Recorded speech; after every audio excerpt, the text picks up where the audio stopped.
இந்த ரெசிபிக்கு கடாய் வச்சுட்டு 1 ஸ்பூன் அளவுக்கு எண்ணெய் விட்டுக்கோங்க. எண்ணெய் காஞ்சதும் 1 ஸ்பூன் அளவுக்கு சோம்பு சேர்த்துக்கோங்க. பொடியை நறுக்கிய 3 பச்சை மிளகாவை சேர்த்துட்டு பொடி நறுக்கிய கருவேப்பிலையும் சேர்த்துக்கோங்க. சேர்த்துட்டு நல்லா வதக்கி விடுங்க. இதுக்கப்புறமேட்டு பார்த்தீங்கன்னா ஒரு சின்ன துண்டு இஞ்சியை வந்து துருவி சேர்த்துக்கோங்க. இதுக்கு அடுத்தபடியாக பார்த்தீங்கன்னா வெங்காயம் சேர்க்க போகிறீங்க. வெங்காயம் எவ்வளோ சேர்த்தாலும் வடைக்கு பார்த்தீங்கன்னா நல்லாயிருக்கும். நான் வந்து பார்த்தீங்கன்னா 2 வெங்காயத்தை நல்லா பொடி நறுக்கி ஆட் பண்ணிக்க போகிறேன்.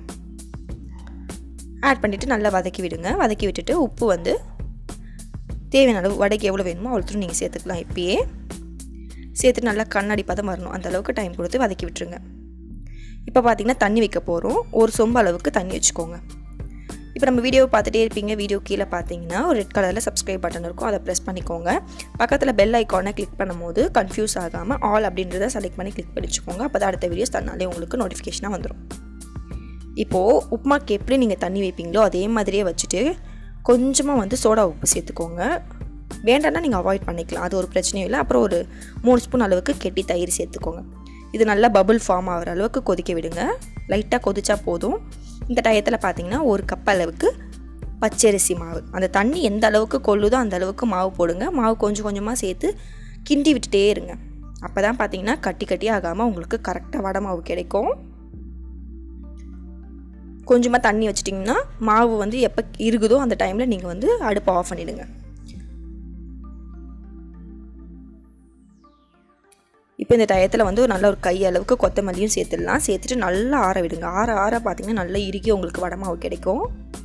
இப்போ ஒரு தட்டில் வந்து எண்ணெய் போட்டுக்கோங்க. வடை மாவு பாருங்கள் நல்லா ஆறின பிறகு எப்படி இறுகிடுச்சுன்ட்டு கையில் எண்ணெய் போட்டுக்கோங்க. அப்போ தான் ஒட்டாமல் உங்களுக்கு வரும். இதை வந்து நல்லா நீட்டாக வந்து நீங்கள் வந்து திரட்டிக்கோங்க. எண்ணெயை விட நீங்கள் அரிசி மாவு கீழே போட்டு திரட்டினீங்கன்னா உங்களுக்கு வழுக்காமல் இருக்கும். இப்போ ரிங் பண்ணிக்கோங்க. ரிங் பண்ணிவிட்டு அந்த முனையை நல்லா ஒட்டி விட்டுருங்க. அது அழகாக ஒட்டிக்கும். மாவும் பார்த்திங்கன்னா நல்லா சாஃப்டாக இருக்கும். நல்லா மீடியமான ஃப்ளேமில் எண்ணெயை சூடு பண்ணி வடையை போட்டு எடுத்திங்கன்னா உங்களுக்கு அருமையான ரிங் மெது வடை ரெடி ஆகிடும். ரொம்ப ரொம்ப டேஸ்ட்டாக இருக்கும்.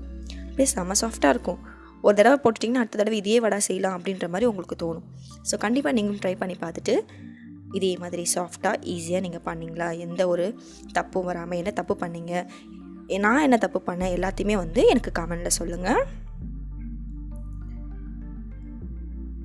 நல்லா பொன்னிறமாக வந்த பிறகு எடுத்துக்கோங்க. கண்டிப்பாக வந்து அடுப்பத்தையே மீடியமான ஃப்ளேமில் வைங்க. ஹை ஃப்ளேமில் வச்சிட்டிங்கன்னா உள்ளே வேகாமல் இருக்கும். நான் சொன்னபடி நீங்களும் வடையை வீட்டில் செஞ்சு பார்த்துட்டு எப்படி வந்தது எனக்கு கமெண்டில் சொல்லுங்கள். மறக்காமல் நம்ம சேனலை சப்ஸ்கிரைப் பண்ணி சப்போர்ட் பண்ணிகிட்டே இருங்க. Bye friends.